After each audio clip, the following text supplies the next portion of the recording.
Hello, and welcome to Women in Business, where we interview entrepreneurs and senior managers and show you the strengths, successes, obstacles, and roadblocks women experience in business. Since I believe every person in business needs to be visible, I'd like to invite you to watch www.sob6, that's the number 6, tips.com, which will give you some valuable information should you get the call to be on radio or TV, which I think is extremely important. If you'd like to contact me personally, drop me a line at Gayle Carson, that's Gayle, Gayle Carson 13 at gmail.com, or go to my website, www.spunkyoldbroad.com, and sign up for my weekly newsletter. Welcome, everybody. This is the Women in Business Show, and my guest today is one of the authors from the Miami International Book Fair, which you know that we're spotlighting all month on this station, and her name is Antonia Williams Gary, and her story is the memoir of Antonia, an affluent, well-educated African-American woman who struggled in silence from decades of emotional abuse while maintaining a high-profile public marriage. It exposes the ugly truth about being trapped in a defeating cycle under her husband's power and control, and how she reclaimed her personal power. Welcome, Antonia. Thank you. So nice to be here with you today. Well, you know, it's interesting. As I was reading this description, I was thinking, how many women are still trapped in a defeating cycle under their husband's power and control? So what has changed for you since you did reclaim your personal power? What has changed in your life? I am absolutely happy, joyous, and free. My relationship with my children is repaired. It's healthy.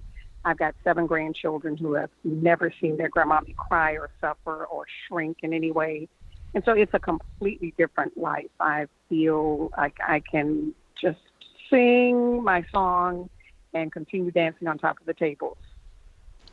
So how long do you think it took you, if you really started to calculate, to walk into this new power of yours? It really did take about 20 plus years.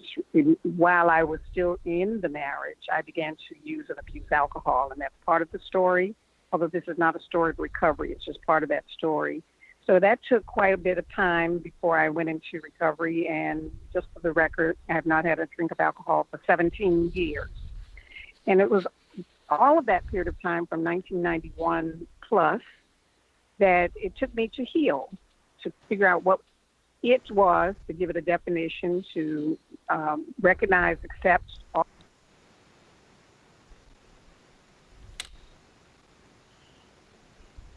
Uh-oh, we lost her. I think we lost her.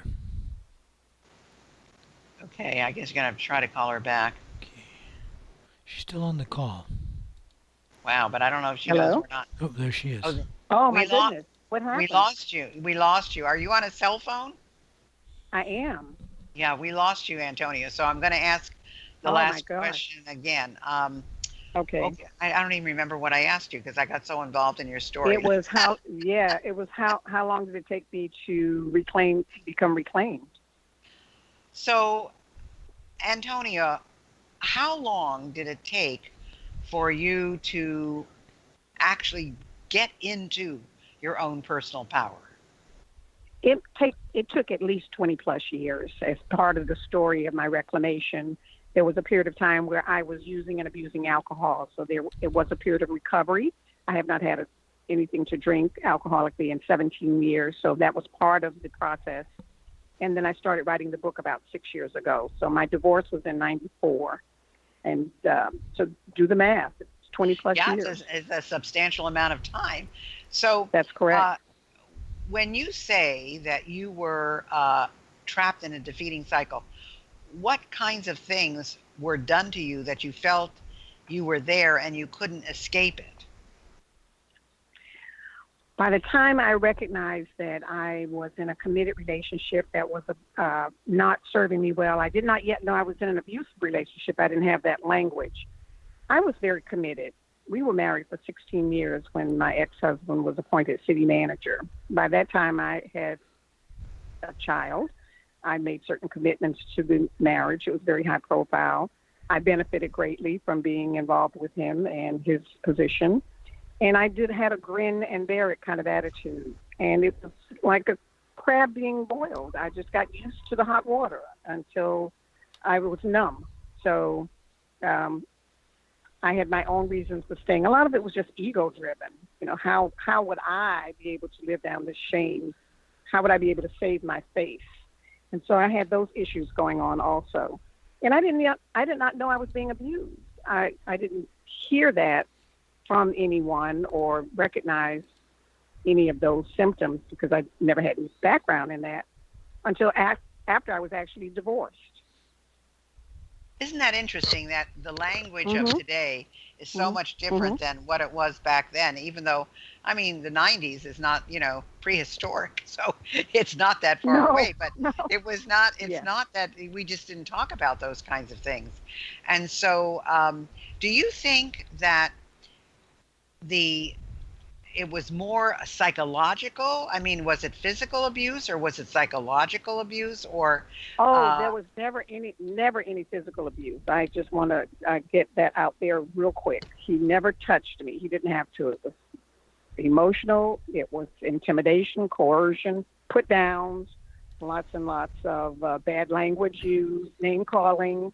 I gave up a lot of my power and in acquiescence to what I thought should be his. I am an African-American woman. At one point, I felt that it was my job to raise him up because society had put him down, and I bought into that false narrative, thinking that my place was by my man because, after all, I had a man who was very good breadwinner and took care of the bills and that kind of thing. So I got a lot of false messages from society and the community that I was in. So there were lots of reasons to keep me in place. Mm-hmm. Well, isn't it Tammy Wynette that sang "Stand by My Man" or something? Well, it's if you don't know any better, you think that's what you're supposed to do. And again, I think a lot of this comes from how we were raised and what our expectations were. I remember, even though my mom really never worked, I mean, she worked when my sister went to college and then she stopped working when I finished college because she was helping out. But my mom, who was not an educated woman, I mean, she educated herself, always said to my sister and I, you girls must get an education and you must be able to support yourself and you cannot depend on any man. And this was from a woman who was in a very happy marriage, very happy with my dad, but that's what she said to us. And both of us learned that lesson well. And, again, I think a lot of it comes from upbringing and what you were surrounded with. And again, what society said was your place. So how did this affect your child or children? Well, now they have their own stories to tell, and I'm not going to speak for them. But they did grow up with me, and they watched how I coped. And part of what I did was go to therapy. So seeking outside help has always been a part of that environment that they grew up in, and I hope that they have availed themselves of it. In the meantime, they tell me that their childhood was stressed. There's one quote in the book where my oldest son says that he was always a nervous child, that he never knew what his dad was going to do. And I recall some of the incidents that I wish I could have prevented or put myself in front of their dad. He never hit them or abused them in any way, but his temper was notorious. And a couple of other incidents that I know were hurtful to them. But they're now adults. They have their own children, and I'm hoping that they took some positive lessons from watching me and seeking outside help when they need it. But, I wanted to just comment a little bit about how I was raised. I was raised with the mantra, be somebody. And if you marry someone who can take care of you. And I pretty much did that. I mean, I had my own standing, had my own power and authority and titles and positions, but none of that prevented me from getting caught up in this trap. Well, it's very difficult. I think there are a lot of high-profile men today who have wives who are, well, in fact, there's a new movie out, right, called The Wife, and Yes, yeah, yes, something I that saw is. it. Oh, did you? And what did you think when Yes. you saw that? I haven't seen it because it's not been playing where I could get to it. But what did you think Well, of the movie? well, I tell stories in this book about how in the early days of my marriage, I was the one that my husband would put out into the public face because at the time we would live back in Miami. He thought of himself as a black man who was being imposed on by society. And I'd gone to so-called white schools, and he said I talked to whites, so he would push me out in front to do some negotiating and be the spokesperson for the family. And then when he went to grad school, I would write his papers and that kind of thing. So I was very much the woman behind the man in many respects, and I enjoyed that. I thought that was pretty cool until it turned around and didn't serve me so well. There's a lot of posturing and being the man on top and being in charge kind of stuff that went on that put me down in many respects that I wasn't prepared for. I always thought that I was equally yoked, but he treated me as a lesser than. So there's a lot of imbalance. Well, it's interesting because I think although this is hard to believe when you're going through it, really that's his issue, not your issue. In other words, it's because he doesn't believe in himself enough, or he doesn't feel secure enough, or he doesn't feel equal enough. And even though he may have gone through a lot growing up, still he had a very powerful position. And he would not have had that position if people did not think he was qualified. So there was no real reason, except in his own mind, why he would feel lesser than. And a person Absolutely like correct. that, Mm-hmm. the person like that only gets their satisfaction by putting everybody else down. And I'm sure he did this with people he worked with. So Oh my it was. God. Oh yes. I used to laugh and joke and say, oh my God, thank God I don't have to work for him, because I actually saw many of those. Look, bottom line, he was a bully. He was a bully, and sometimes that served him well in the office and the position he was in and the things he had to do in Miami during the 80s when there was just all kinds of turmoil, riots and refugees and general mayhem, and being black in the middle of the changing society, going from a white power structure to a predominantly Cuban power structure. There was just all kinds of crazy stuff going on. He had to be strong. He had to be powerful. But he brought that home, and it didn't always play very well. But it started long before then. By the time he became city manager, I was kind of numb to it all. Well, it's true. I mean, it's hard to lead these two separate lives. That's why some of the best leaders that we have are people who are balanced on all ends of the scale.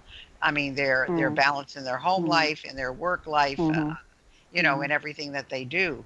So what are you doing now, Antonia? What is it that occupies your day? Well, I am a writer. I do have an opinion column that's published every 2 to 3 weeks in the South Florida Times. I am writing 2 additional books. They're like twins trying to get out. One is a book of fiction. I love it. one is a prequel to this memoir I'm writing. My mother's family's immigrant story. Her people came over from the Bahamas for economic gain, and there's classism, caste, colorism, all kinds of stuff going on in Miami in the 1920s. So I'm writing that story, and I'm writing a little piece of fiction that I'm having a lot of fun with. And I work part-time, just to keep me busy, and I travel and hug my grandchildren. Oh, that's terrific. That's terrific. Yeah. So, yeah. So are you living in New York? Dallas, Texas. I'm in Dallas, Texas. So how did you get to Dallas? I went there to finish writing the book. I was struggling with finding the time and energy to finish it in Miami, where I was, very actively involved, had a very lively social life, and was working full time, and just didn't have the time to finish it. And I felt compelled to finish it. My sons were encouraging me to finish it. So I had to go to someplace quieter where no one knew my name. So Wow. I have a son who has been living in the Dallas area for almost 20 years now. So it was a logical choice. That's fabulous. That's fabulous. Yes. So, Yes. another thing I want to talk about, because it might help people who are listening to this, you said that you started to drink and you went into alcoholism. And I find that there are a lot of people who think that alcohol will solve their issue or dull their issue, whichever, and then find, it's a slippery slope and that, Hmm. they really have to take hold of that. So what allowed you to slip into it, and then how did you find the courage to get out of it? Well, slipping into it is a great description because it was over a period of time, going from social drinking to crossing the line.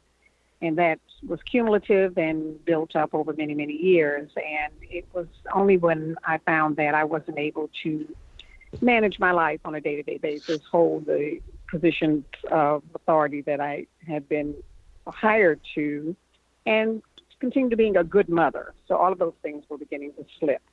And I had the grace and the gift of recognition that I needed some help. And so I got that help back in 2001. And I stuck, and it stuck with me, being sober. Well, I'll tell you, that really does, it takes a lot of courage to do that. And I think that's fantastic. And Thank so you. when we go back over this, this cycle of what you went through, do you think Hmm. that this is more in the African American community, or do you think it's equal across the board? Well, my experience can only be based on my personal experience, but what I know for sure is that this affects everyone, men in power and who exercise control and abuse people under them, whether it's in the workplace or their children or their spouses or their intimate partners. I think it's epidemic. The Me Too movement is now out in the public arena, and people are talking about it more and more. But in my community at the time, it was hidden and it was quiet and it was silent for a lot of reasons. And I still think it's pretty hidden in the African American community. We're a very conservative community. We go to church and we consult with one another. We don't necessarily go to psychotherapists, or we don't come out with some of these issues. And one of the reasons I wrote the book was to give it a face and to let people know it happens. It happened to me. One of the least likely candidates, that just on the surface, it just looked at me, but that it can happen to anyone. It's and it's hidden in our community. We don't talk about it. Yeah. Well, that's true. I was watching The View the other day, and I don't know. Hmm. I think it was Cheryl that said, "Yeah, we don't talk to anybody about about anything. Everything is within the community. Everything is within Yeah. ourselves." And she said, Yeah. "That's not good. We need No. to get out there and let other people know what we're going through." But you also talk about now living. You call it. I experience free living. What does that Yeah. mean to you? What does that mean to you? Well, I don't have any high expectations of other people about my regard. So I don't people please. I don't look for permission. I don't want to get praise from others. I'm pretty well contained within myself. I know who I am. I know what I'm capable of. I'm pretty well accepting of myself, and have let go of all of the external expectations of people pleasing and looking for outside validation, which I was so caught up in for so long, for over so many years, from childhood on. And so that has freed me, absolutely freed me. And I start with just accepting myself and loving myself, and behaving with the grace of a woman. Yeah, absolutely. So do you think Yeah. that comes with age? Do you think that comes with experience? Do you think that comes with the shock of having to go through something like you did and then changing things so dramatically? Where do you think the ability to say, you can think whatever you want to think, but it's not important to me. I know who I am, and I know how I Yes. am, and you know, I Yes. mean, it takes a certain personality to do that. Well, in my case, it's very intentional. I just made up my mind that I was going to be positive, happy, free, and joyous, and all those other things that come with it. But it did take time. It did take experience. It did take the hard knocks of life. I wish that it didn't have to take so long, or that I didn't have to suffer so much. And hopefully, someone who reads my book will, at a younger age, will think, "Aha, I don't have to do this." I wasn't. If I had been given, it's like almost like with raising a child. We're not given a manual. I was not given the tools. I didn't have the vocabulary. I was given false information. So I think people who literally actively seek to be happy, joyous, and free, to be independent of thinking, to be positive. It's a journey, and some of us want more of it. Others are content with where they are. But I think you're right. Personality has a lot to do with it. But I think that we are all capable of making our lives better, whatever that looks like, however you come by it. But I think it has to be intentional, and mine was intentional. Well, you also say you're a yogi, and I think people who practice yoga are, most of the people that I know who are really, really into yoga, they have this aura. They have this aura. I don't have this aura. I mean, my aura is very, energetic and let's go and so forth and so on. Yes, But the aura of people who are really yogi are it's just peaceful, and it's I mean, I can walk into a room and I know that person is there because I can feel that aura. How has that affected your life? Oh, it's been just so wonderful. I've always been physically active. I was always in the gym or lifting weights or stretching, doing something, taekwondo, whatever, kickboxing. But the yoga has made a significant difference just in centering and being quiet. And it's a very active practice, but just quieting my inner self, and at the same time strengthening and toning and getting that yoga booty, which everyone wants, and which I have. Thank you very much. But it is a different kind of practice, and it does quiet, and it does center, and it does make a tremendous difference in just getting through the day, just learning how to breathe. And it has made a big difference. Well, you also, I love it. I don't know what this is. It says you're the top tweener. What is that? Tweener? Oh, that's a crazy lifestyle that I've decided that I live. And the tweener is, this is the anti-AARP message, okay? I'm just not looking forward to aging. I refuse to be a senior citizen. So so tweener is somewhere between being youthful and being a senior. So that's just my lifestyle moniker. I'm a tweener, and because I practice it, I'm the top tweener. I've just declared it. I've made it my own. Well, that's your own word, isn't it? It's your own word, because I've never heard that before. It's not that popular. It's out there a little bit, kind of sort of creeping into the lexicon, but it's not yet something that people talk about. So I've claimed it.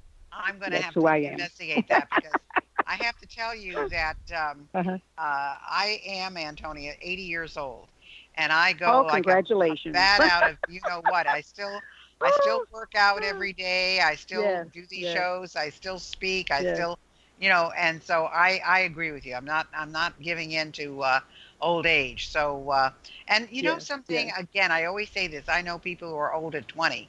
I mean, there are some people, and not only that, many of our younger people are so overweight, and they don't move, and they're tired all the time, and they spend all their time on their phones, and they don't. In fact, they won't even talk to each other. They text each other when they're in each other's company. So I'm going to be a tweener. I'm going to look that thing up, and I'm going to become a tweener. Join the club. Absolutely. Right. So absolutely. I told my children. Go ahead.